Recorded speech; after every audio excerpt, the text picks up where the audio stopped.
A arquitetura é uma das 7 artes que nós consideramos como é mais uma arte, ok? Às vezes, por questões da contemporaneidade, separamos o critério que a arquitetura como arte tem do que ele representa em termos de funcionalidade.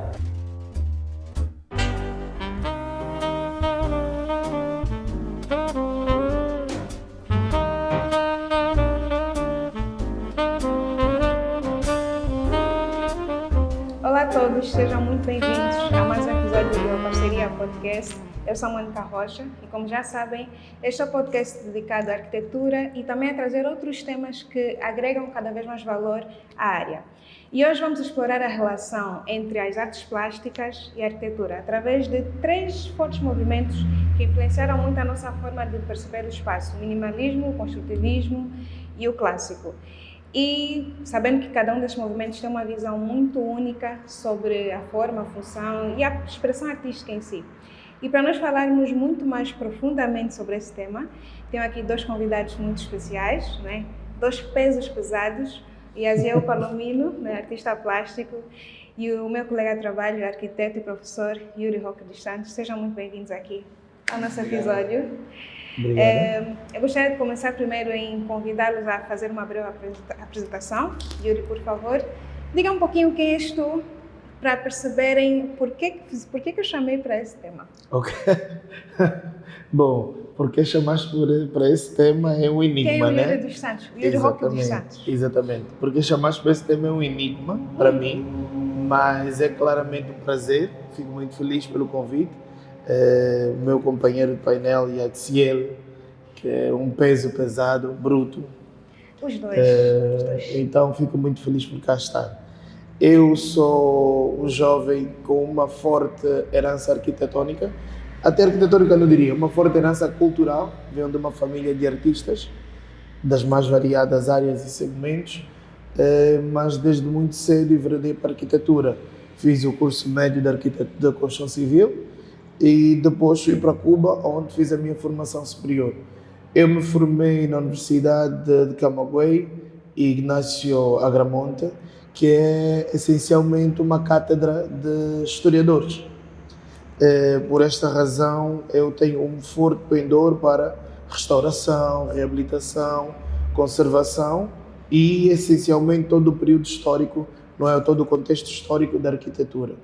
Atualmente sou diretor-geral do escritório Roque dos Santos, a empresa Roque dos Santos, projetos em construção, que vamos desempenhando algumas obras a nível arquitetônico e também de construção civil pelo país afora.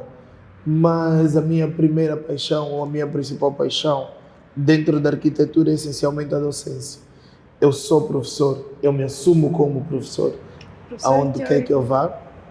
Porque onde eu me sinto mais confortável, é a área que eu me sinto mais confortável e, curiosamente, sou professor de História.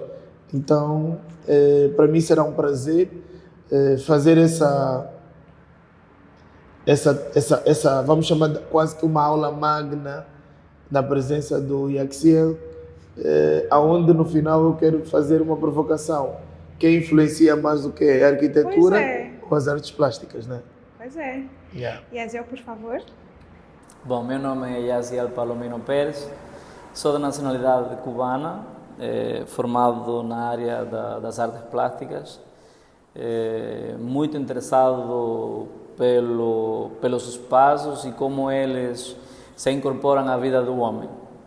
Sempre projetei as minhas obras nesses intuitos, procurando uma ligação estreita entre o que acontece com a sensação artística e a provocação arquitetônica, no caso. Exatamente. Ok. Mônica, se me permite só uma nota que eu dizia há bocado, Sim, que o Yaziel é um intervencionista do espaço.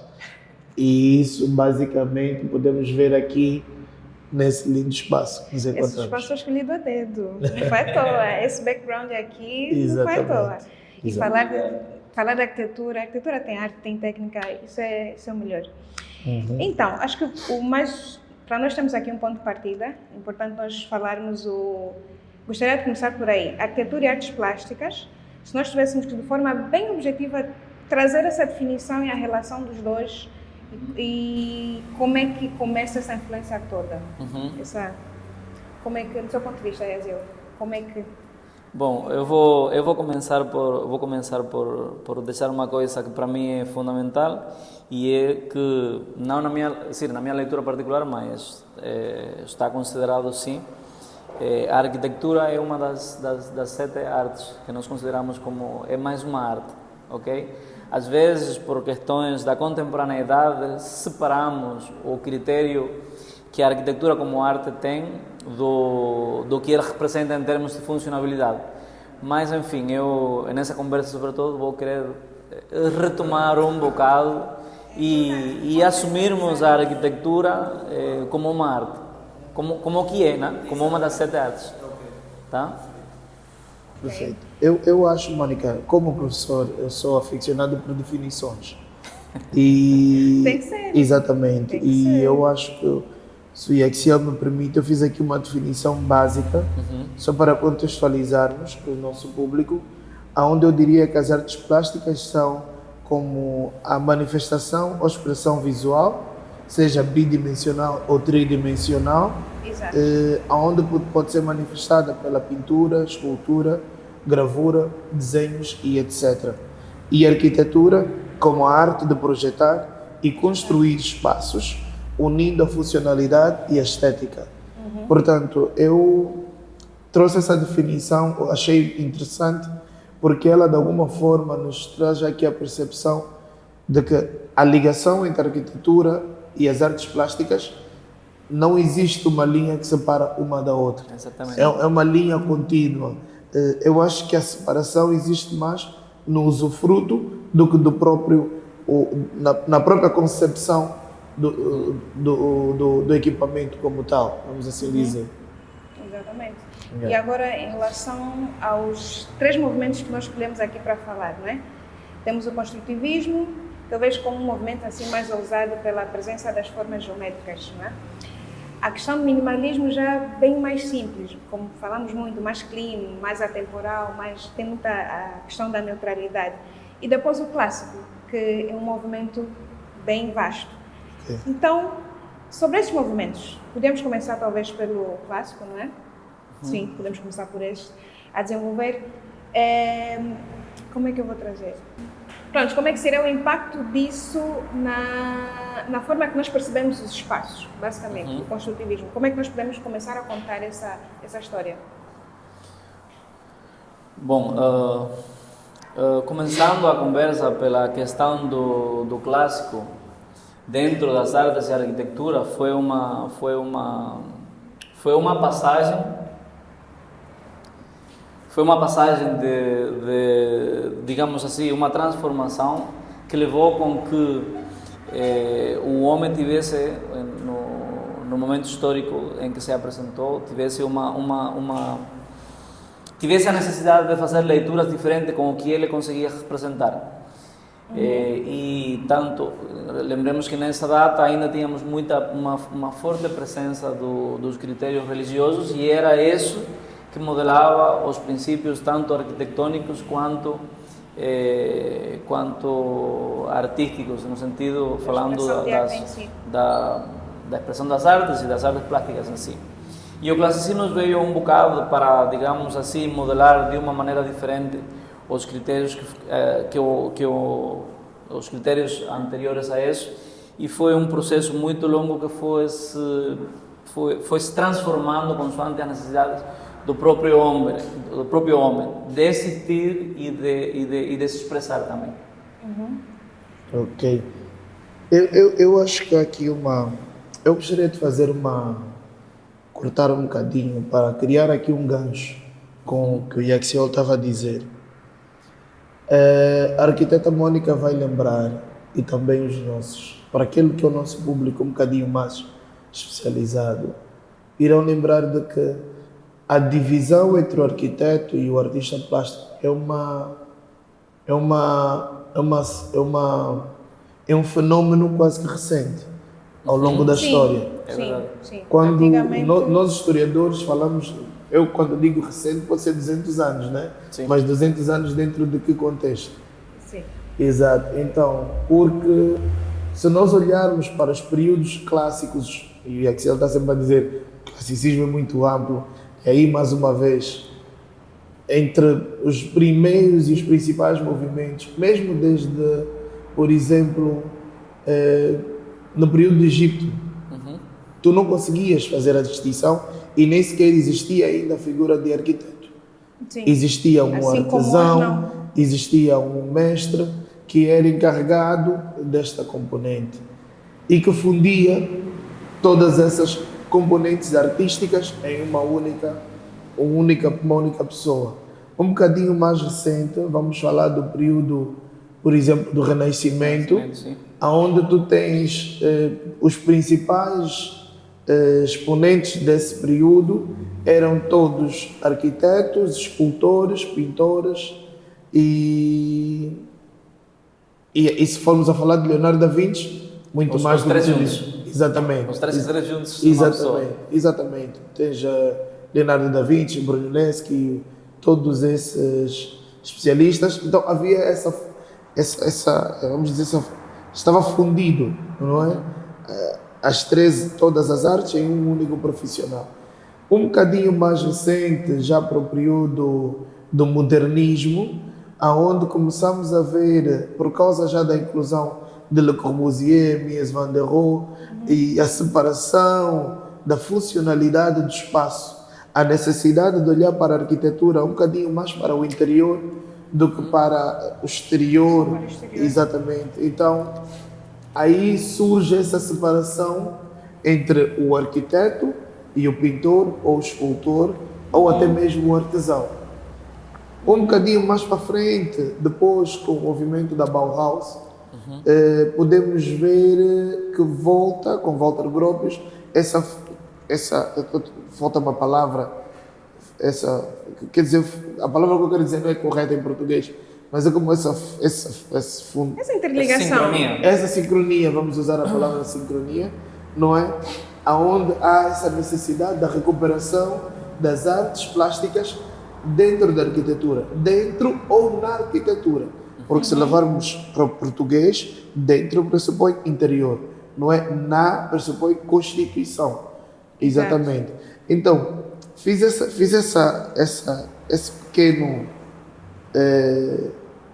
pequena explanação para percebermos que na realidade a arquitetura e as artes plásticas sempre estiveram interligadas.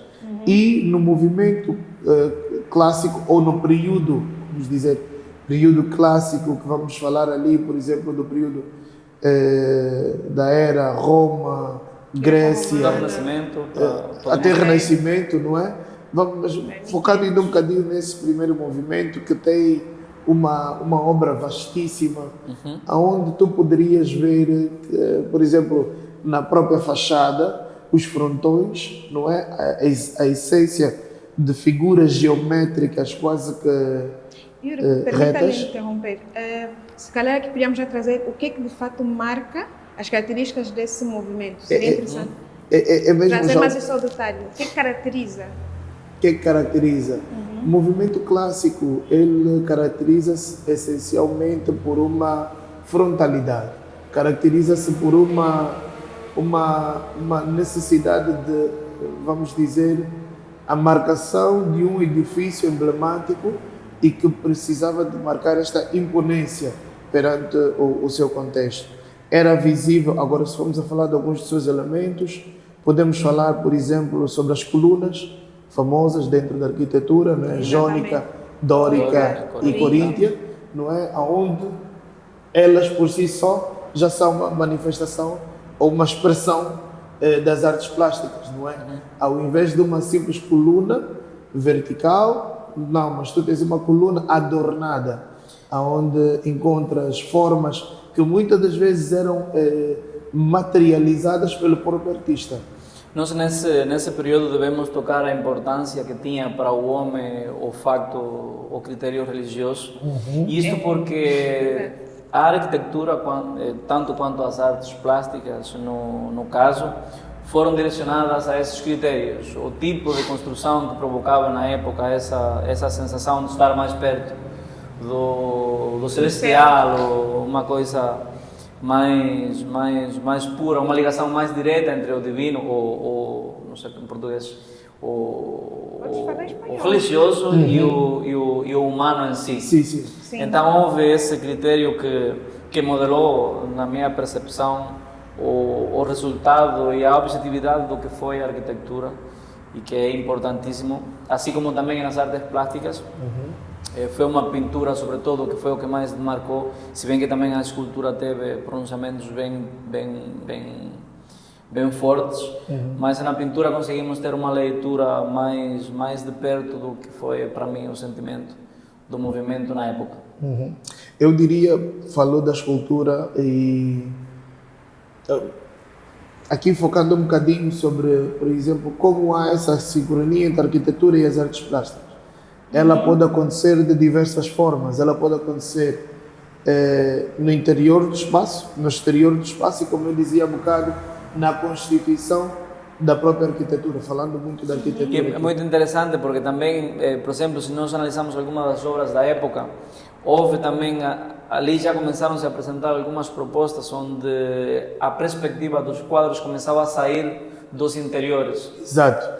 Quase todo era modelado a partir de interiores, mas já nas obras da época começa a aparecer a presença de algumas janelas, algumas provocações do ser humano procurar o que está afora, no exterior. Então é bem interessante fazer esse link com o nosso tema. Exato. Uma das coisas que eu acho mais interessante é eu gosto muito de falar as sensações, a imagem, o objetivo da arte, ela sempre passa alguma, como nós falamos, a expressão artística em si. Ou seja, por exemplo, na questão do clássico, tem muito dessa, não só da imponência, mas a questão religiosa também. Então, e dá para ver isso hoje, ainda hoje, em algumas construções, sejam construções antigas, sejam construções um pouco mais recentes, mas que têm essa predominância do clássico. Ou seja, os objetivos que eles tinham com aquela construção, tal como em edifícios governamentais e outros, é aquela, vou dizer, imponência, o status talvez também. Verticalidade. A verticalidade, a grandiosidade. Há um assunto aqui Olha a Casa Branca, por exemplo. Há um assunto aqui interessante que é o que nós entendemos como clássico. Vou sair um bocado do tema, porque é uma questão que se aplica a todos os critérios, até na contemporaneidade. Sim. Nós temos falado tanto dessa definição, que nós hoje em dia, não importa o tema que estamos a falar, nós podemos, por exemplo, tu podes encontrar alguém que está a fazer uma construção, digamos assim, vamos citar um dos movimentos aqui, que tem a influência do construtivismo, mas ao mesmo tempo tu dizes, não, isso está muito clássico.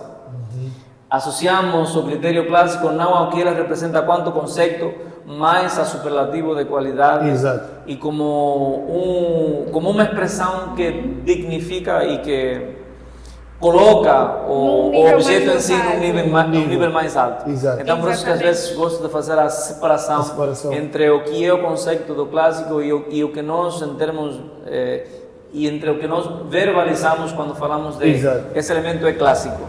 Olha, tu sabes, Exiel, na arquitetura, por exemplo, quando nós vamos falar em história, quando vamos falar sobre um período, quando vamos falar sobre um estilo, é um estilo na realidade, certo?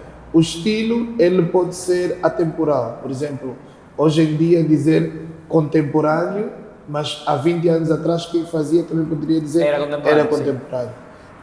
Mas dentro da arquitetura... atualidade, exatamente.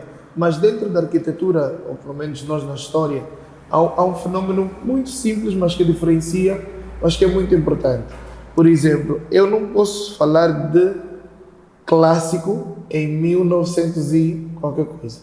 Portanto, existe um período clássico, exatamente, que cinge-se a um período que aconteceu entre X a Y, não é? Mas depois pode ser uma outra arquitetura que tem influência clássica. Mas isso não faz dela uma arquitetura clássica, porque não foi executada dentro do período da arquitetura clássica. Acho que isso é bastante interessante. Hoje em dia nós temos se fizermos construções dentro desse estilo, estamos a dizer que ela tem essa influência clássica. Influência clássica. Não é uma arquitetura clássica. Eu vou além, um bocado mais além disso, e é que tu podes encontrar é como é usado o termo, porque o termo não se refere só ao critério conceitual que ele representou, mas sendo que um bocado as pessoas temos assumido isso como, e se fala com muita ligeireza, digamos assim. Okay. Tu encontras, por exemplo, quando tu encontras uma construção que visualmente fecha o teu, você diz, uau. Normalmente o que as pessoas vão dizer é clássico. Essa construção é muito clássica. Ok. Ou está clássico. Está clássico. Será que não remetem ao que é Exato. tradicional, aquilo que é... É uma informação cultural que tem se passado de geração em geração e que tem se entendido sempre. Por quê? Porque no princípio o que era o clássico era essa procura da perfeição em termos de estrutura, em termos de apresentação. Eu vou um bocadinho mais além e vou dizer, por exemplo, que as pessoas quando chamam de clássico, eu vou dizer que é mais a uma origem, vamos dizer que, não vou dizer pureza, mas uma origem tradicional. Uma origem meio que daquilo que era habitual, tá vendo? Por exemplo, se eu fizer, eu posso até fazer, e há um exercício interessante que está na internet, de edifícios clássicos, com o uso da inteligência artificial, mas que ganham uma componente totalmente diferente. E tu não podes, apesar de utilizar todos os elementos da arquitetura clássica, como na fachada, o frontão, as colunas, com as mesmas ordens, mas sob influência de um outro período e muda totalmente. Então, aí eu acho que remete simplesmente a uma tradicionalidade, não é? Por exemplo, e era muito mais notório, eu tenho essa percepção, quando eu vou projetar, por exemplo, para um cliente que é um casal jovem e quando eu vou projetar para um cliente que é um casal mais uma idade mais elevada. Eles vão chocar totalmente quando eu apresentar um edifício moderno. Ele vai sempre procurar alguma coisa. Ele vai dizer clássico, mas na clássica, quando ele diz clássico, ele quer algo mais tradicional. Algo que remete mais àquilo que ele... Exatamente, da sua memória. Por exemplo, hoje em Angola, eu posso ousar dizer que um edifício colonial é clássico. Exatamente. Está a ver? Mas aquilo não é um edifício clássico, porque não foi feito no período da arquitetura clássica, não é? Mas tem influência que para ele é um clássico, vamos assim dizer. Já que tocaste nesses pontos dos edifícios, nós aqui no caso em Angola, queria trazer já esse ponto. Exemplificamos alguns edifícios que têm fortemente essa influência, fora o BNA. Não percebi. Nós vemos aqui em Angola alguns edifícios que têm fortemente essa influência do clássico. Para nós exemplificarmos, temos o BNA, por exemplo. Será que podemos considerar a Assembleia também? Aquela abóbada é muito... Ela já é bem mais moderna, mas desde a perspectiva que o Yuri estava a dizer há pouco tempo, se calhar tem alguns pontos em comum. Não, eu até vou arriscar um bocadinho mais em dizer que nenhum deles é clássico. Nem influência clássica? Nem. Quer dizer, influência clássica quizás, mas eles são ecléticos. Sim. Na realidade são edifícios ecléticos porque de vários estilos. Porque, por exemplo, vamos falar do BNA. Na arquitetura clássica, tu não tens galerias no exterior do espaço. Na arquitetura clássica era marcada pelo equilíbrio e no BNA tu já tens um edifício que segue um ritmo diferente, está a ver? Completamente também diferente. Há uma diferença muito marcada no Puntal. Exatamente, no próprio Puntal. Então, eu acho o Puntal, como é que eu vou te explicar? Isso é espanhol, é? Sim, como é que eu vou explicar isso agora? Vamos mostrar uma imagem depois. Dei um branco. Depois, olha, não, vamos sim, depois vamos. Quando falamos vai chegar essa parte, vamos colocar uma imagem. Falamos de Puntal, podes falar do pé direito. Pronto. Pé direito. O pé direito. O pé direito, né? A proporção. Do edifício. Eu estava procurando a palavra proporção. Exatamente. Então, mas em Angola, salvo melhor, mas também aí está, carecemos de estudos que nos permitam dizer com clareza e firmeza, isto é isto. Porque senão vamos dizer que tudo é clássico, como dizia o Yaxel.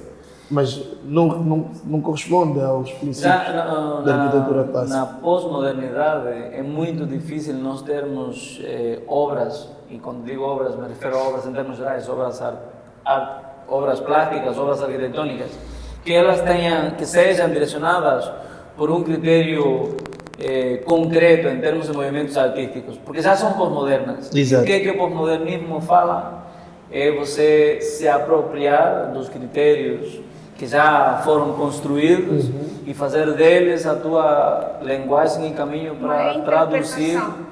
É uma reinterpretação do que já está feito. Então, por isso que, se calhar por isso é que nós encontramos algumas construções que diz, olha, aqui tem uma tendência mais ao clássico, aqui tem uma tendência mais ao moderno, aqui tem um prédio que eu não me lembro agora o nome, mas que tem uma fachada muito construtivista, que é perto da Sagrada Família.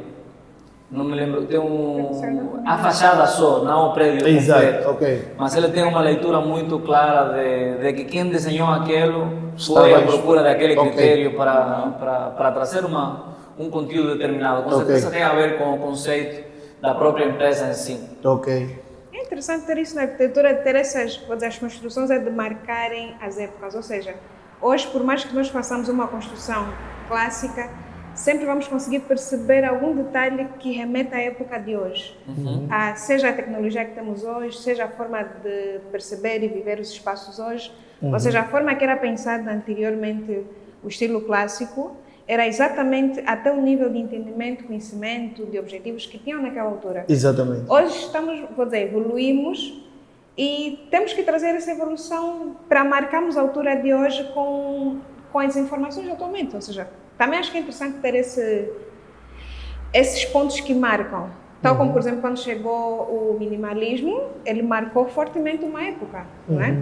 Por aí, início de 1900, né? Mais para baixo, por aí vai. Então, hoje em dia, nós podemos fazer, sim, construções minimalistas, mas já tem um teor um pouquinho diferente. Sim. Não é 100% minimalista. Olha, eu uso muito uma expressão que um dos meus maestros, que por acaso é artista, é cantor, era um cantor, mas que foi arquiteto, mas eu não conheço nenhuma obra dele desde o ponto de vista arquitetônico, mas ele usou uma expressão fantástica. Ele disse que cada artista produz uma história. E ele ia um bocadinho mais além, dizendo que o meu presente será a história do futuro. Sim. O que é que eu quero dizer com isso, fazendo alusão ao que a arquiteta Mônica estava a dizer? É importante que o contexto no qual o meu eu sincero hoje será totalmente diferente. O contexto no qual os meus filhos, meus sobrinhos, netos e por aí afora. Portanto, o mesmo estilo minimalismo, vou só falar aqui uma pequena asneira, vamos imaginar o contexto no qual ele surgiu, não é? Tu tinhas um período pós-guerra, pós-segunda guerra, onde também exigia uma necessidade de construir rápido, não é? E já não tinhas condições de tantos adornos como os últimos movimentos, por exemplo, o barroco, o rococó, em português dizer rococó, não é? O rococó. Rococó espanhol, não? Rococó espanhol, acho que em português é rococó. O rococó, prontos, não é? Edifícios carregados de demasiado ornamento, até porque há aí um fator muito interessante, que é quem tinha acesso à arquitetura de qualidade naquela altura. Era um nicho muito pequeno. Os nobres. Estás a ver? Muito pequeno. Então depois a arquitetura também, e mesmo as artes também, depois com o surgimento da era industrial, não é? Da era industrial. Antes da era industrial, quem tinha acesso à arte era um grupo muito seleto. Mas depois com a reprodução em massa, está a ver, de uma mesma figura, não estou a falar de qualidade, estou só a dizer que houve esse processo de reprodução e que qualquer pessoa passou a ter acesso a uma pintura ou alguma forma de manifestação artística. Portanto, Mônica, tu falaste sobre isso, então é exatamente essa questão que eu vou dizer, que é cada época tem as suas necessidades e anseios. E de acordo às necessidades e anseios, por mais que eu queira... É a zona também. Exatamente. Por mais que eu queira, focando um bocadinho na realidade, eu não conseguiria viver numa casa minimalista a 100% hoje. Eu não. Não conseguiria, porque poderia não se enquadrar com o estilo de vida. Esposa, filhos. Olha, era mesmo nesse ponto que eu também queria tocar. Por exemplo, o estilo minimalista... Desculpa, só para concluir esse pensamento. Eu acho que eu diria que minimalismo tem mais a ver com a forma de pensar, uma concepção mental de menos é mais, não é? Ter o espaço mais limpo possível do que necessariamente viver num compartimento com uma cadeira, espaço de revista. Exatamente. Essa ideia do minimalismo, pronto, surgiu numa altura em que talvez, nem talvez, tinha um excesso de adornos, né, dentre os estilos anteriores, ou seja, houve aquela necessidade de reduzir um pouco.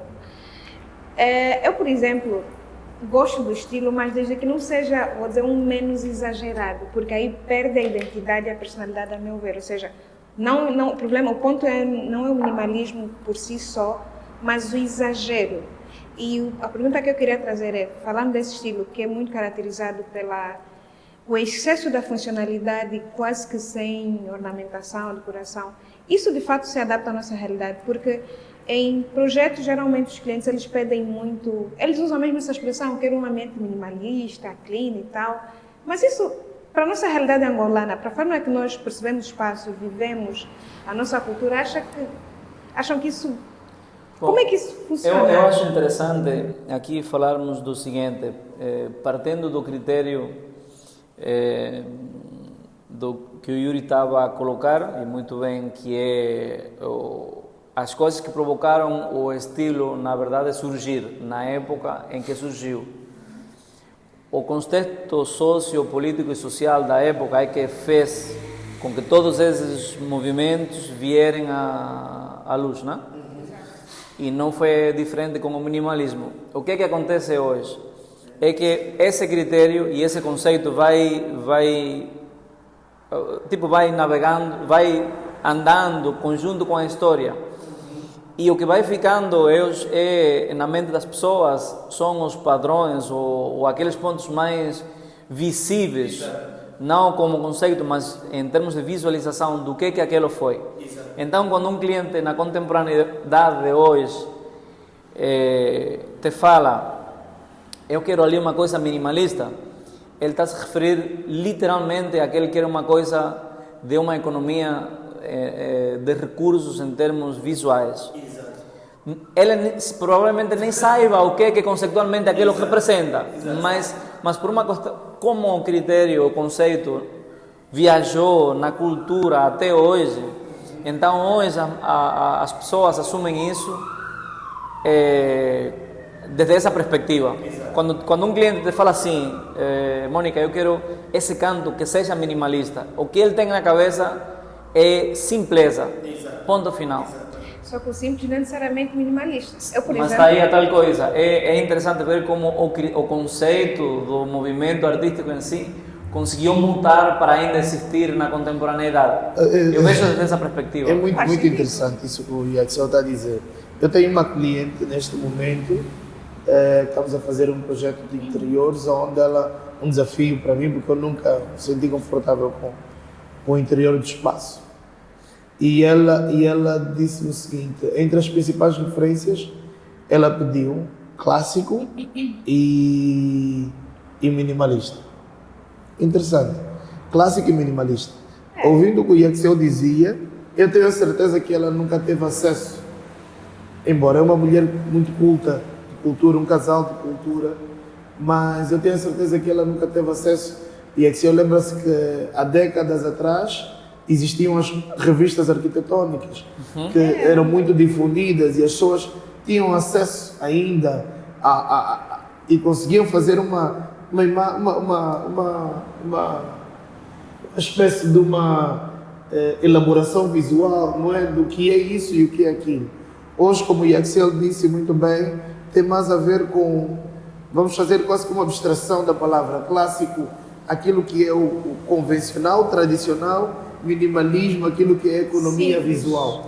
Exato. A ver? Uma Exatamente. limpeza visual. E tem um outro ponto, agora vamos a contrapor o que acabamos de dizer. Com certeza vocês não têm nenhum cliente que diz, olha, eu quero que me façam, esse canto eu quero que fique construtivista. Não. Ninguém usa esse Não. termo. Construtivismo É não. interessantíssimo. Mas Quando se eles referem dão ao... esses detalhes em outros aspectos, num Claro, quadro. eu vou te pôr um exemplo, você vai dar conta. Vai. Se o cliente, e com certeza pode eventualmente acontecer, chegar e dizer assim, eu quero um ambiente industrial naquele canto que está ali. Já veio o link. E isso por que aconteceu? Porque culturalmente o que representou o construtivismo foi muito mais duro, mais rijo, mais concreto. Construtivismo concreto. Mas a era industrial ainda ficou mais no subconsciente das pessoas. Viajou melhor dentro dos processos culturais até a contemporaneidade. Vou fazer uma provocação, a Yaxiel e a Mônica, que eu também não sei a resposta. Será que aí também não nos remete a uma preguiça de nós, enquanto projetistas ou intervencionistas do espaço, de explicar e de apresentar e de comunicar o que é, por exemplo, nós estamos aqui dentro desse espaço. Esse espaço, como poderíamos caracterizar esse espaço, por exemplo? Porque nós temos um elemento, um betão crudo, nos remete a um construtivismo. Mas será que é um espaço construtivista? Está a ver? Então, estamos aqui dentro desse espaço. É? Não é? Está a ver? Quantos arquitetos estão preocupados em elevar o desenho? Quantos arquitetos estão preocupados em trazer o cliente para o interior da arquitetura e não se permitir ser levado pelo cliente para o interior da sua concepção do que é arquitetura? Então, uma provocação. Yuri, é bem interessante a questão e, sobretudo, porque eu acredito muito na nossa responsabilidade com os outros. E, às vezes, o nosso cliente não tem ideia das possibilidades que ele pode, eventualmente, ter dentro de um critério único, né? Porque, às vezes, tu podes subir que o cliente diz, mas eu quero aqui uma parede amarela. E, logo, na minha cabeça, aparecem umas 300 paredes amarelas. Mas, às vezes, cometemos o erro, como parte da tua provocação, de irmos pela simpleza. Olha, vamos resolver o amarelo com a tinta do tom e pronto, e acabou. Mas não temos o cuidado de dizer, olha, mas o amarelo, se tu procuras na história, vê o que representa, e já falamos também um bocado das artes plásticas, para não deixar assim de lado, porque eu entro tanto nos espaços que a linguagem é mais física nesse sentido.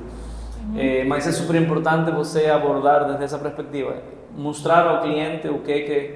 Colocar o cliente em tempo e espaço.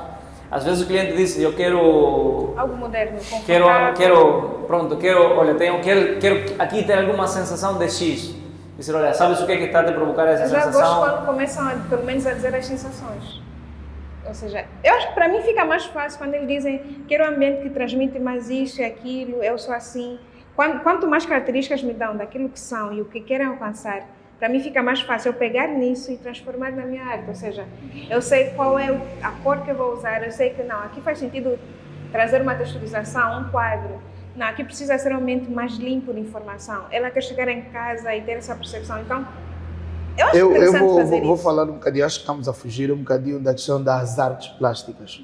Porque Eu eu sou um amante das artes plásticas. Eu vou dizer, eu tive cuidado e desde a primeira conversa preliminar que tivemos, eu saí daí com essa provocação. A Mônica perguntava-nos, mas como é que nós conseguimos levar os nossos clientes para o interior, não é? Ou para perceberem esse contexto. Eu Estarem sou mais um envolvidos cliente, mesmo com o exatamente, tema. eu vou dizer que eu tenho tido clientes fantásticos, eu tenho clientes que me convidam a explorar o espaço. Muitas das vezes a própria nossa limitação enquanto profissional também nos impede de chegar lá, até porque não sou um design de interior per se, apesar de ter uma formação básica nesse contexto, mas não me sinto confortável de navegar esse espaço. É um exercício que faço, mas com muito sacrifício. Mas quando tivemos a primeira conversa sobre isso, e aqui eu falava de uma questão muito importante, que é a cor, a luz. Sabemos que existe a combinação mais simples, que é os quadros, não é? Essa é a combinação mais simples digo entre a arquitetura e as artes plásticas, mas ter uma parede texturada, uma parede com relevo, uma parede... nós somos convidados para fazer alguns projetos de edifício e eu gosto muito da ideia da fachada ser uma escultura, uma obra de arte. Eu gosto da ideia da fachada pela imponência vertical que ela tem. Para mim, por exemplo, vamos falar um bocadinho do nosso contexto, é triste tu chegares ao Quilamba e tens que estar a reconhecer edifício por números, quando não é a única forma de reconhecer um edifício. Nós poderíamos muito bem aproveitar isso e trabalhar a riqueza cultural que nós temos pelas nossas 18 províncias.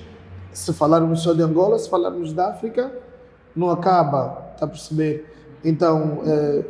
Talvez isso não esteja também ligado por quem fez a construção e outros aspectos. Não, eu acho que isso é mesmo além... uma componente social. Sim, eu que não que foi... Que não teve esse cuidado de ser trabalhado. Eu acho que nós não reconhecemos a nossa riqueza cultural. Ok? Se tu fores a falar de... quando eu digo reconhecer, eu não estou a dizer dos especialistas. Por exemplo, eu sou, por grande essência, a minha formação passa muito pela escola cubana e em Cuba tu não tens esse debate, esse diálogo. Falávamos sobre isso, porque a arte e a arquitetura e até o urbanismo estão tão fundidos que tu nunca consegues perceber o limite de um e o princípio do outro. Tu vas a uma praça onde o elemento central da praça é uma representação das artes plásticas, seja escultura, seja gravura, seja o que for, seja pintura, ok? Seja o que for. A cor. A forma, o que for. Como tudo é colocado, a composição de todos os elementos. Então, eu acho que precisamos de convidar e provocar os nossos clientes a uma conversa mais ampla. Aos nossos clientes e aos nossos colegas de trabalho também. Ok. Estudantes. O Yuris tocava no assunto das esculturas e dos exteriores e das fachadas. E aqui sente-se um bocado a falta disso, desse componente artístico, de dar a importância que de facto o elemento tem. Vamos assumir como um elemento, uma fachada, frente de um prédio, de um edifício.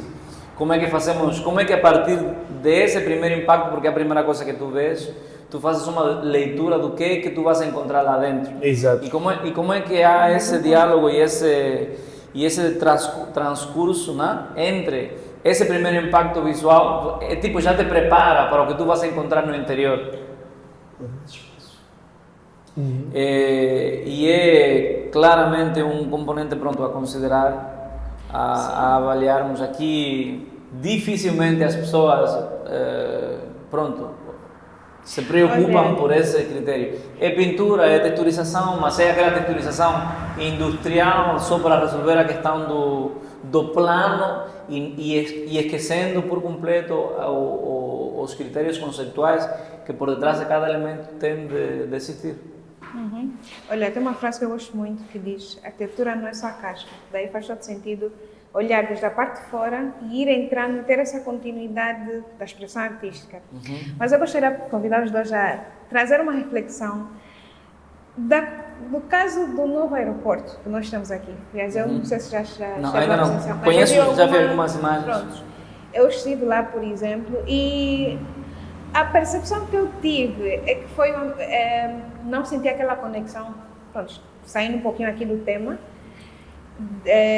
Não ficou, por exemplo, claro qual foi as intenções artísticas que lá tinham e outro ponto, alguma identidade, como nós algumas vezes podemos encontrar alguns outros contextos de identidade da zona. O que normalmente colocam só a identidade é o nome, mas a própria expressão artística, desde a parte da forma, as cores e o interior, aquilo é tudo branco e cinza, muitos elementos metálicos. É basicamente isso. Eu senti como numa UTI, um ambiente extremamente com falta de ausência de personalidade, de alguma identidade. Mônica, quanto ao novo arquiteto, eu vou fazer novo aeroporto, vou fazer uma pequena comparação. Eu tive há pouco tempo na África do Sul, Cape Town, e claramente os aeroportos são, por essência, equipamentos industriais, são galpões, são armazéns, mas eles têm essa limitação desde a forma, mas acabam tendo também uma enorme possibilidade plástica no interior. Plástica, digo, desde a componente de modelagem interior do espaço. E em Cape Town, o aeroporto de Cape Town, tu entras e sentes essa conexão direta com a história da África do Sul, enquanto país. Seja pelas figuras, a cor, a própria, não vou dizer tanto a luz, mas é mais o design do interior das lojas, remete à história dos Shaka-Zulus, a grafia nas paredes e por aí afora. Portanto, eu acho que o nosso novo aeroporto é um galpão, mas é assim que todos eles são, e falta a parte interior, como o nosso galpão, que é o ponto de chegada dos estrangeiros e não só, para o interior do país, como é que aquilo convida-lhes para a nossa história. Tu falaste há bocado sobre a componente de identidade.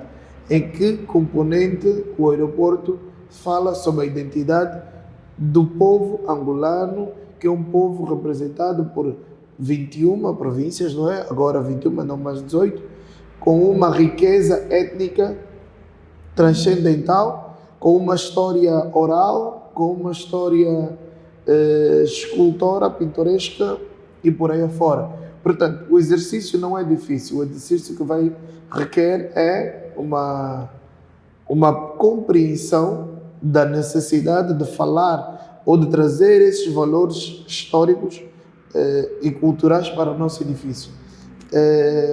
Existem vários exemplos à volta do país, à volta do mundo. Por exemplo, tu tens o aeroporto como é que se chama? Acho que é Singapura? Tem alguma vez, eu lembro que partilhaste, acho que é Singapura, tem uma forte presença. Que é um aeroporto que fala para os próximos 50 anos, basicamente. O aeroporto do Dubai também tem uma componente interior bastante interessante, já muito moderna, mas então eu acho que falta um bocadinho disso. Já fizemos a estrutura exterior, mas isso também leva tempo. É um aeroporto novo, todos os aeroportos levam muitos anos até. Por exemplo, se tu fores ao nosso aeroporto 4 de Fevereiro, já verás algumas esculturas, não uma composição completa, mas alguns elementos da cultura tradicional, da cultura regional. Exato.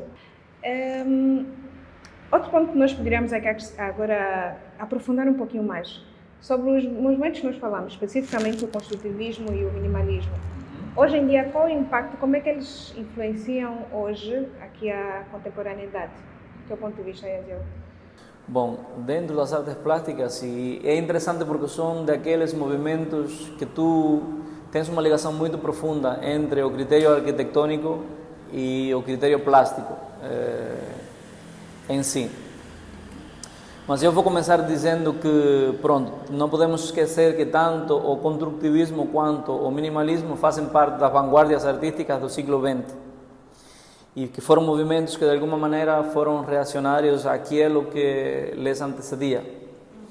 E por critérios eles definiram com muita firmeza os valores que eles aportavam à realidade e como eles, eu vejo eles como digamos assim, plataformas perfeitas para os homens daquelas épocas transmitir o que era o sentimento e o que era e como é que eles queriam ser representados, tá? Então, é muito interessante desde a perspectiva arquitetônica ver a presença desses dois movimentos na contemporaneidade, mas nas artes plásticas também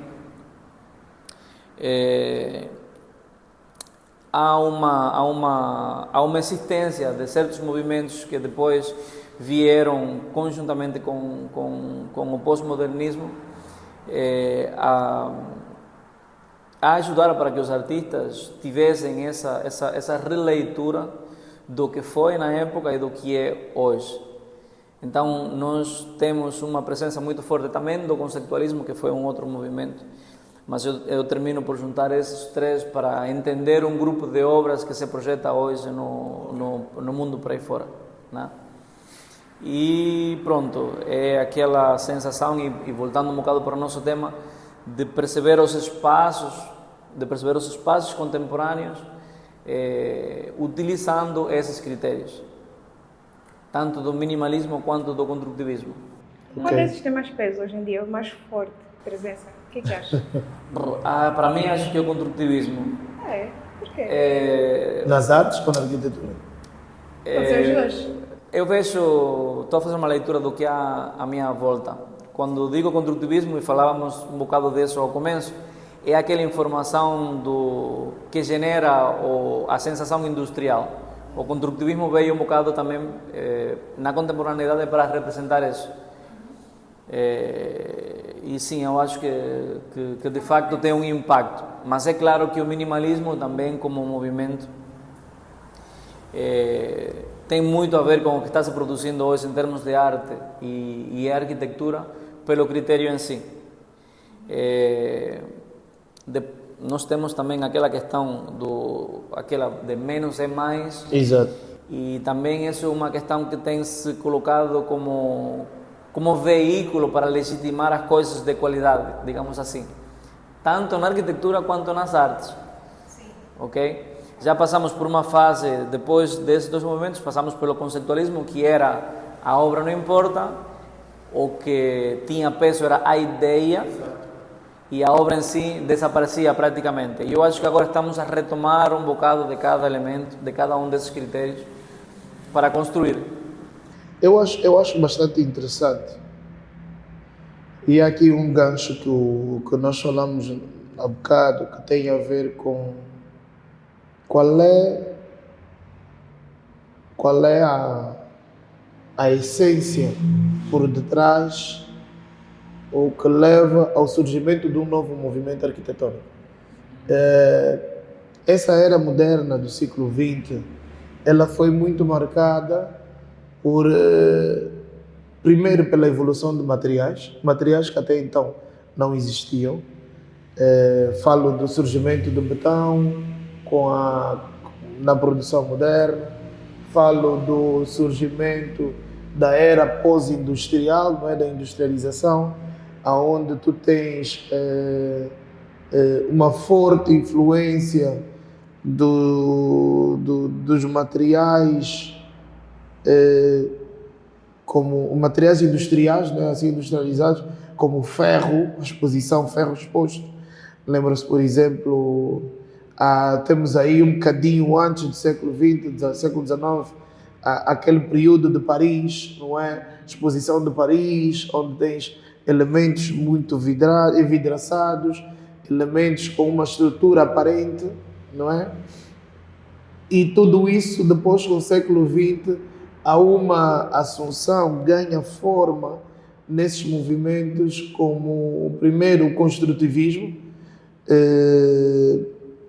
que descarta, já um descarte da arte simplesmente visual, mas também a arte com a função da arquitetura, exatamente, com funcionalismo. Então, um movimento aí muito importante. Eu dizia sobre o que antecede esses movimentos, não é? Que vem uma forte guerra, Primeira, Segunda Guerra Mundial. Então, tudo isso leva a uma limpeza. Acho que podemos partir desse princípio. A uma limpeza. Vamos perceber o que é que importa, o que não importa.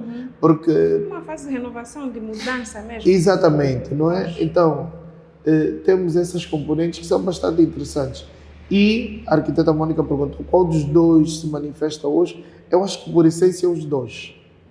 Porque quer o construtivismo, quer o minimalismo, eles, uma das suas principais componentes é a funcionalidade, é a ausência do excesso, a ausência do excesso. E eu falava um bocadinho sobre esse, o rococó, que é um bocadinho o último movimento que antecede a esses movimentos, né? Quer dizer, tem até aqueles movimentos da era industrial, que é o Art Nouveau e o Art Deco, não é? Logo a seguir vem na sua essência o construtivismo ou brutalismo também, como é conhecido em outras bibliografias. Nas artes plásticas temos que falar antes do construtivismo do futurismo. O futurismo. É importante porque... A tendência que nós temos tido. Exatamente.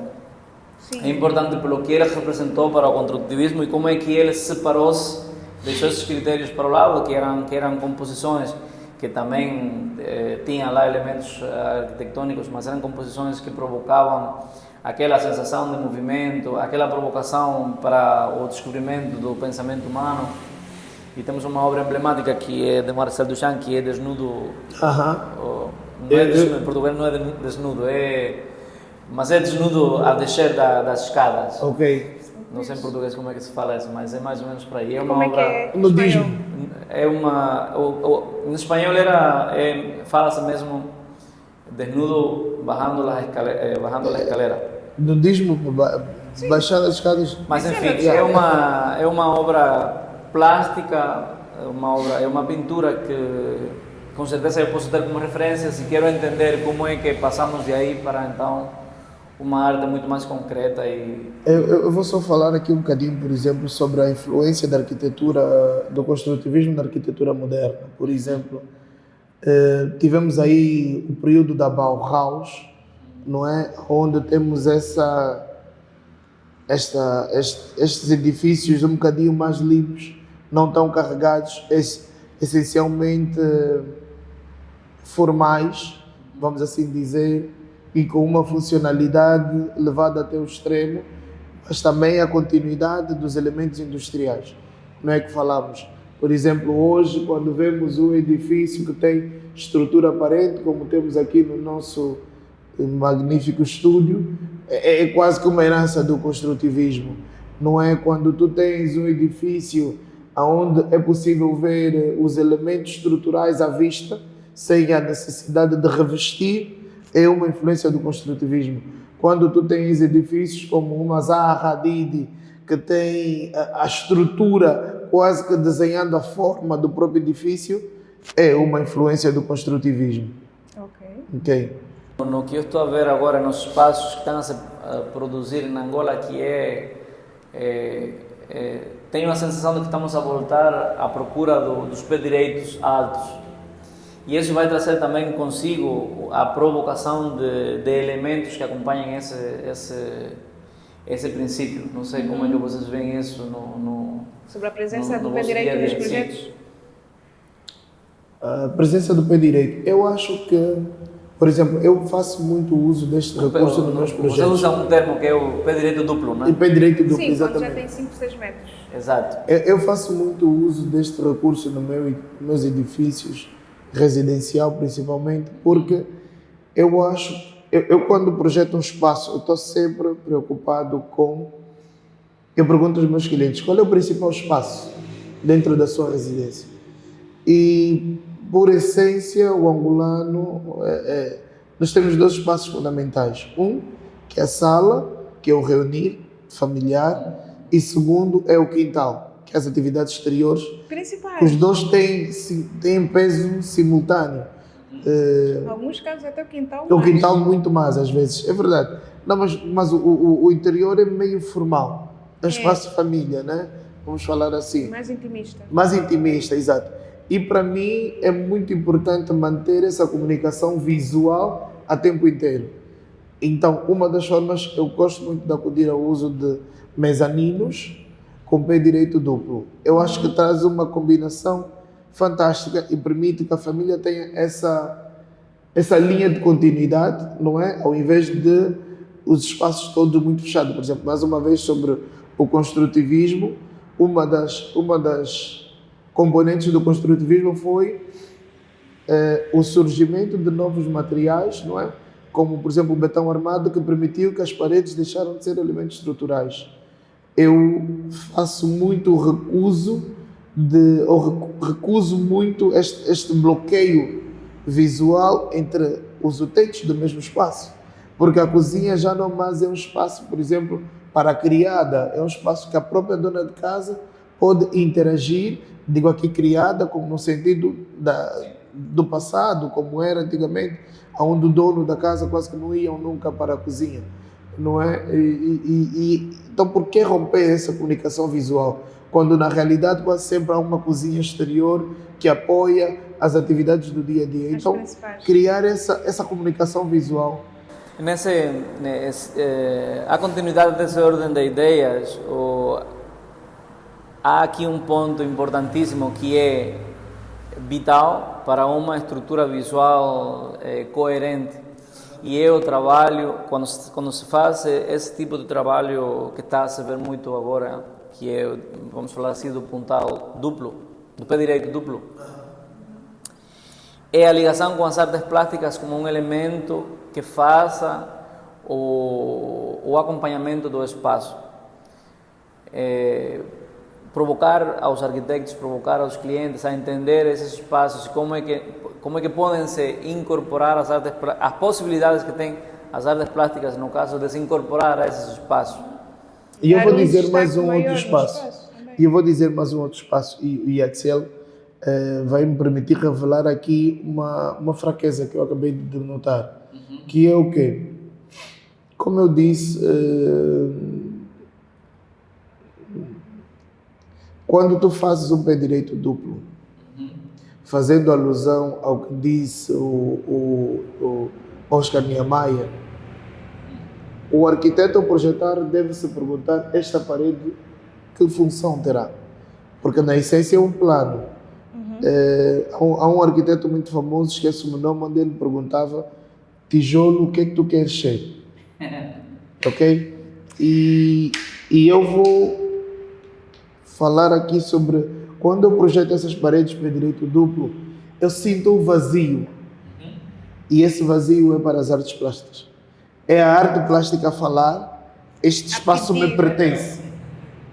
Este espaço me pertence. Dois outros elementos também, sendo resumido, é, por exemplo, a parede de conexão entre as escadas, porque não tem uma continuidade ou um bloqueio da placa como o resto da sala. Sim, tende a ser uma parede com um pé direito. potencial enorme para uma... Exatamente, para a inclusão das artes plásticas. Mas um outro elemento que este sim eu exploro muito é o corredor. O corredor é um elemento de comunicação. De transição. Eu normalmente utilizo os corredores como uma galeria. Eu tendo a usá-lo como uma galeria, tendo a usar... E quando digo uma galeria, vou focar na cor, vou focar na iluminação, nunca uma iluminação direta, Sim, sempre uma iluminação.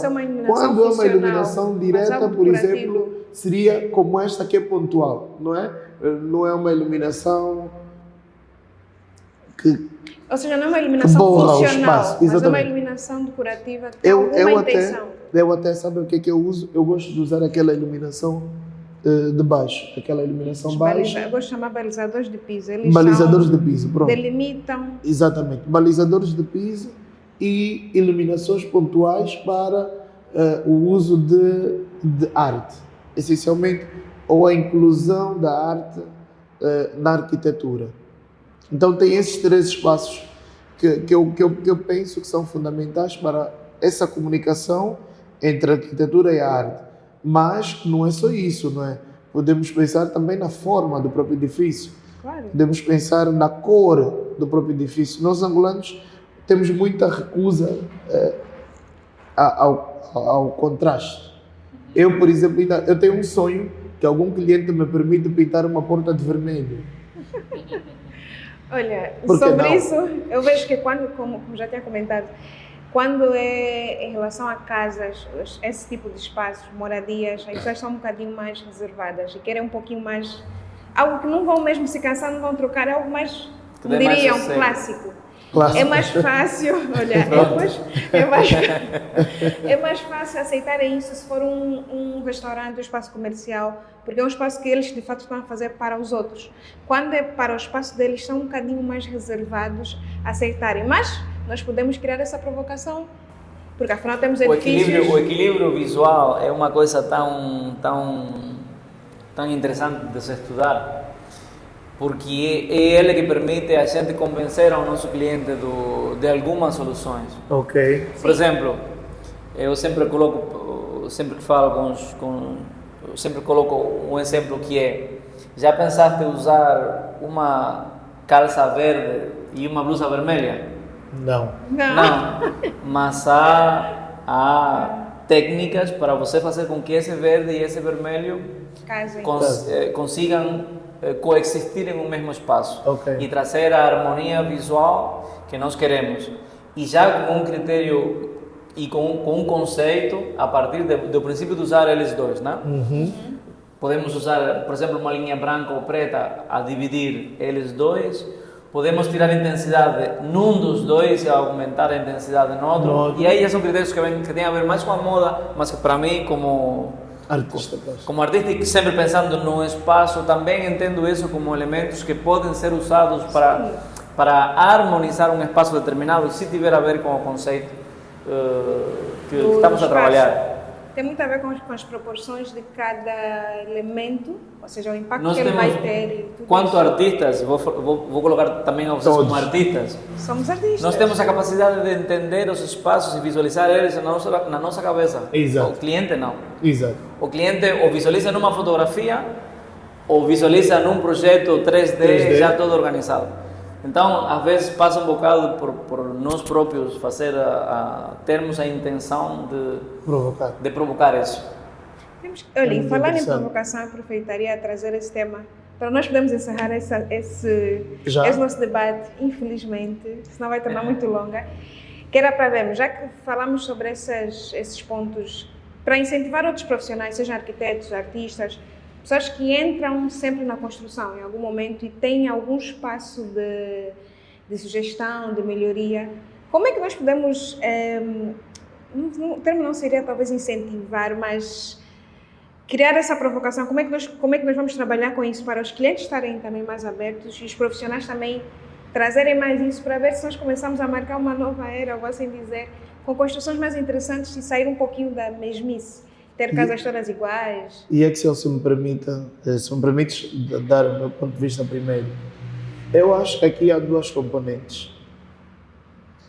A primeira componente tem a ver com fatores sociais e culturais, onde o Estado tem um poder importante. Quando eu digo Estado, não estou a dizer governo, estou a dizer Estado, por exemplo, a partir de instituições que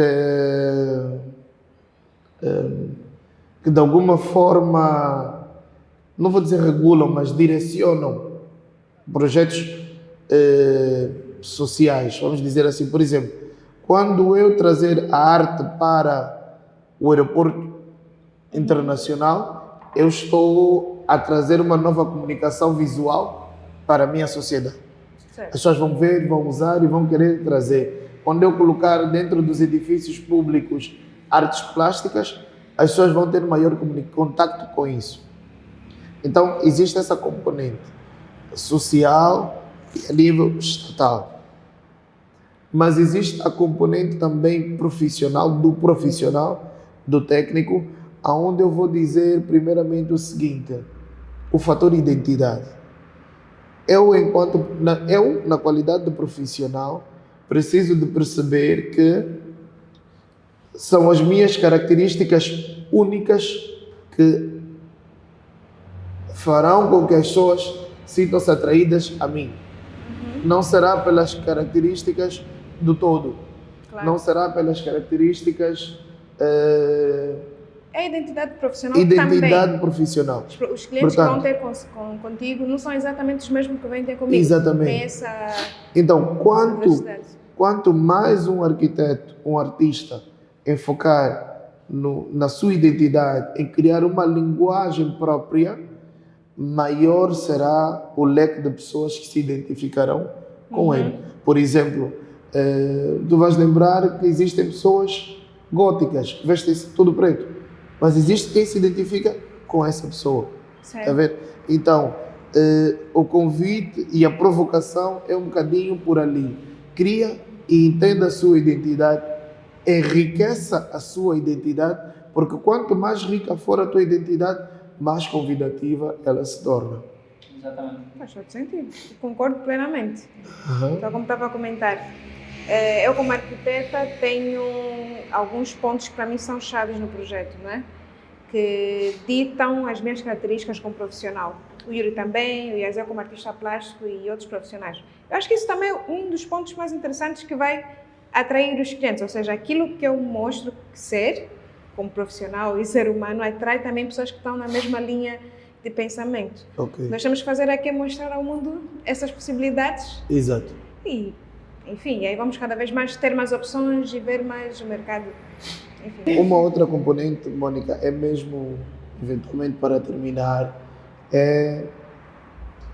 os nossos, falei para os profissionais, agora vou falar um bocadinho para os nossos clientes, a riqueza do espaço onde tu te identificas. A minha casa é, por essência, o meu habitat. A casa, ela evoluiu desde a gruta até os palácios que nós conhecemos hoje, mas continua a ser um espaço de uso e usufruto do homem. É quase como um domínio. Continua a ter a mesma função. Exatamente, continua a ter a mesma função. Então, será que não estamos numa fase de provocar um bocadinho mais?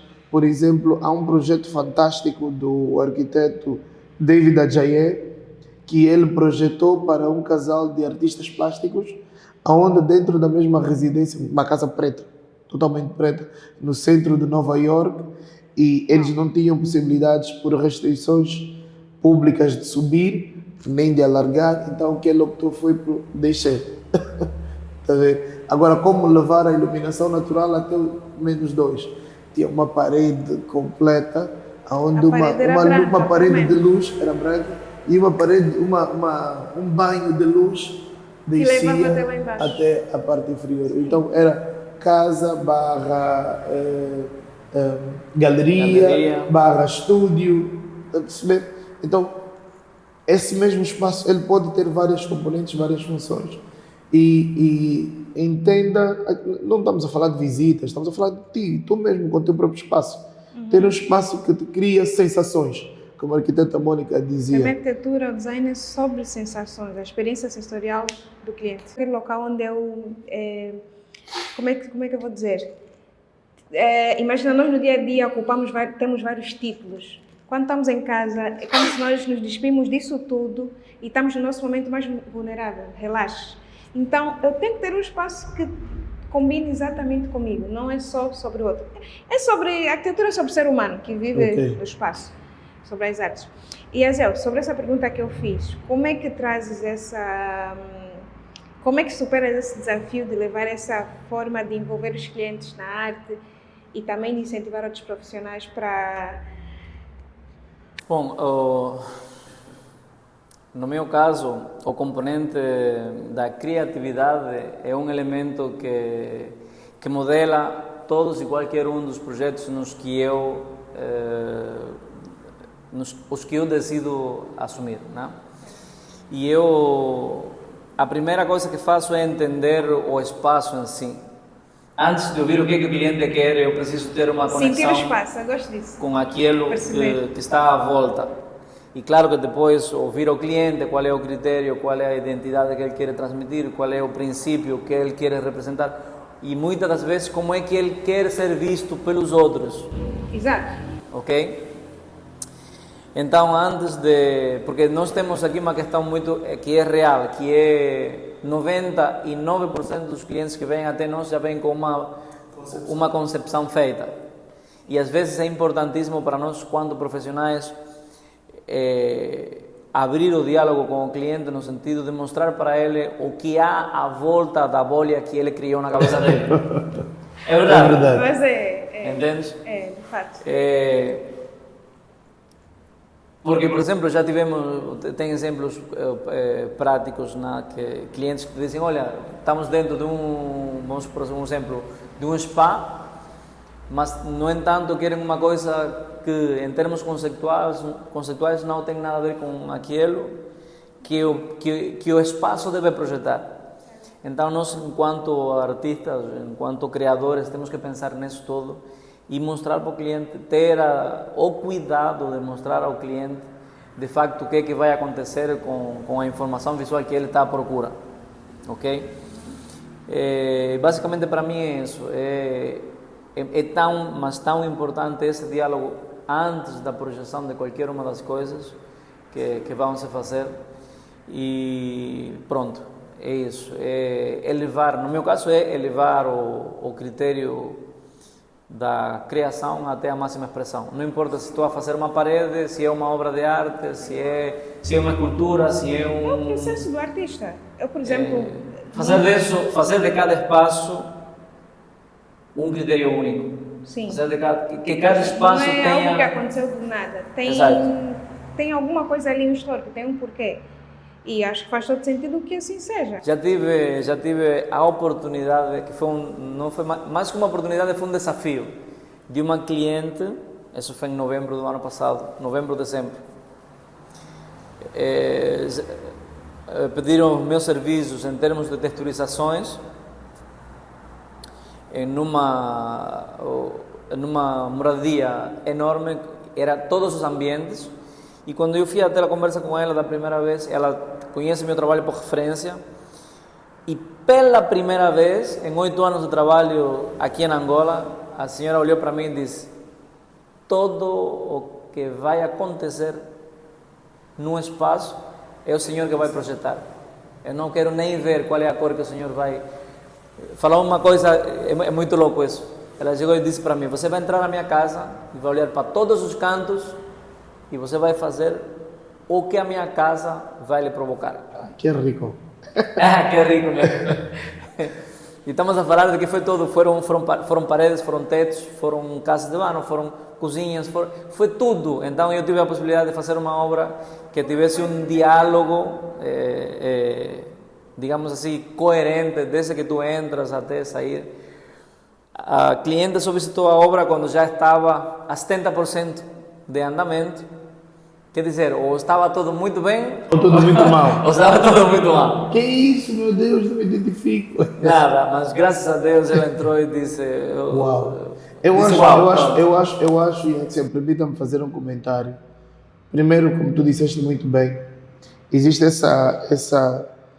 esse rechaço, como é que se diz? Essa recusa natural dos clientes. Desculpa, Mônica, saiu. Ok, lá você já vai aprendendo. Rechaço.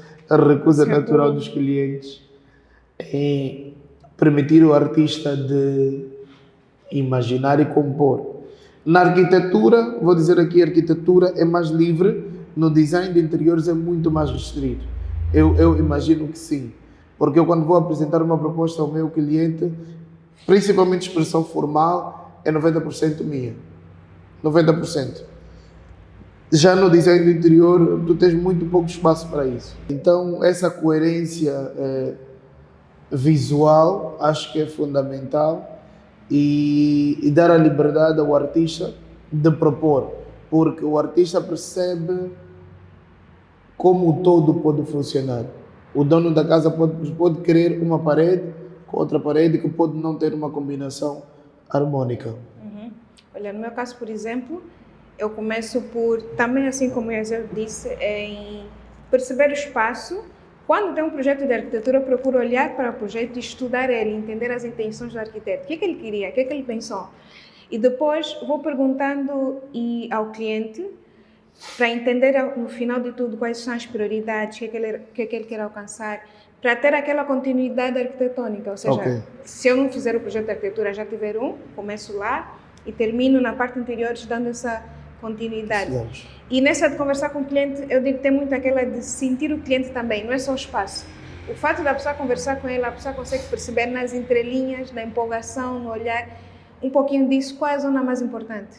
Eu gosto muito de dar o exemplo de, algumas vezes, alguma cliente começa por falar do quarto do filho. A pessoa percebe aí tem alguma coisa muito mais impactante, algum significado muito mais profundo do que ela certamente vai falar. Então, tem um pouquinho dessa sensibilidade em olhar a linguagem não verbal, o que a pessoa diz, perceber o espaço, e depois com a nossa arte, não é? Juntamos a técnica, a arte, e fazer essa fusão e entregar um produto mais de acordo com o que o cliente precisa.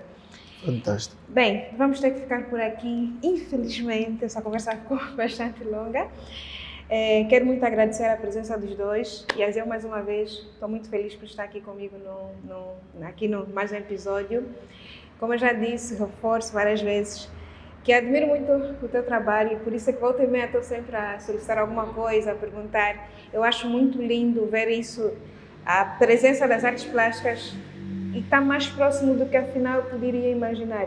Antes parecia algo bem mais distante, mas não. Temos aqui um profissional excelente que mostra a arte, que traz essa sensibilidade que eu mais me conecto, quando eu percebo que não é só uma figura sem nada, mas tem um porquê, tem uma história. Então, eu percebo muito isso nos teus trabalhos, na comunicação. Por isso, sinto muito honrada por estar aqui comigo. E Yuri, meu colega de trabalho, né, já viemos aqui juntos há algum tempinho. Também admiro muito como profissional, como professor também pela parte teórica, a parte crítica, aprendo muito e gosto muito de trazer isso também para o meu trabalho, ir afinando, desenvolver esses pontos que não tenho tão desenvolvido em mim, né? E eu vejo que isso me agrega muito. Gosto muito também do teu trabalho e muito obrigada pelos dois estarem aqui comigo. Okay. Foi um prazer. Se quiserem acrescentar alguma coisa para fecharmos o vídeo, esteja à vontade. Só um minutinho. Não, pronto, é agradecer também e dizer que também valorizo muito o intuito que têm vocês como profissionais da arquitetura de procurar esse link entre um componente que sempre esteve junto, mas que pouco é valorizado nos dias de hoje no que diz respeito a essas provocações arquitetônicas do dia a dia. Bom, eu vou terminar fazendo uma provocação aos nossos convidados. Aos arquitetos falei muito, aos clientes, para perceberem-nos não simplesmente como um executor da sua vontade, mas como alguém que pode ajudar a elevar o seu espaço, a dar uma nova componente, agregar valor, exatamente. Agregar valor de formas a tornar o seu espaço seu na plenitude. Mais uma vez eu faço alusão a esse magnífico espaço que nos encontramos, onde a identidade dele te remeterá com certeza a uma memória. A memória é visual. Tu quando lembras de um espaço, quando lembras de um restaurante, tu vais lembrar do que viste, do que sentiste, do cheiro, do sabor, alguma coisa vai trazer a memória. Então, e fica no subconsciente. Exatamente, como a arquiteta dizia, que a arquitetura, as artes como um todo, são sensoriais. Então nós precisamos de, assim como um perfume, uma fragrância, ela perdura na memória, o mesmo acontece com o interior do espaço. Então, entendam que os arquitetos são os seus parceiros. Entendam que o artista plástico é o seu parceiro. E estamos aqui para juntos elevar a qualidade, vou falar do seu produto. Da experiência do cliente. Gosto de trazer a questão da experiência, não só do produto. Eu gosto de falar de produto, porque acho que falar como produto é um bocadinho bruta a expressão, mas na realidade... Mas simplifica demais. Não é só que simplifica, de alguma forma amplifica, porque dentro da arquitetura é muita coisa e o conjunto torna um produto. Pois é. É assim que por isso é que eu gosto de falar produto. Essa terminologia provoca uma outra conversa. Não, hoje vamos ficar por aqui. Bem, como nós já sabemos, juntos vamos mais longe. E para que esse podcast seja possível, esteja aqui a acontecer, eu contei com a colaboração de alguns parceiros patrocinadores. No caso, primeiro temos a CRC, que é uma empresa de marcenaria, que faz roupeiros, cozinhas, tudo sobre carpintaria, marcenaria, madeiras. Depois também temos a Casa Inteligente, uma empresa em que líder sobre a questão da domótica, não só em relação a casas, mas em outros vários pontos, tudo a questão da tecnologia dentro das nossas residências, as nossas construções. Temos também a Baxangol, que é uma empresa de castelharias, e tudo dentro desse leque de alumínios, castelharias, eles também entregam muito no nosso mercado. E também temos o nosso espaço de arte, que é a Palomino Artes, que é um espaço onde se faz desde quadros artísticos, texturizações e por aí vai, onde a arte respira muito aqui nesse espaço.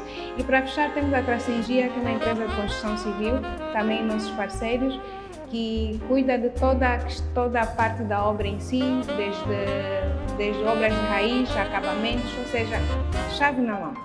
Bem, esperamos que tenham gostado desse tema, um tema um pouquinho mais artístico, diferente dos outros, que é importante, afinal a arquitetura é arte. Então, se gostou desse tema, e eu tenho certeza que sim, já agora, deixa aqui o seu like, pode deixar aqui os comentários, críticas ou sugestões para outros temas, né, sobre isso. Compartilhe esse tema também com colegas de trabalho, profissionais e não esqueça de se inscrever na página. E até o próximo episódio.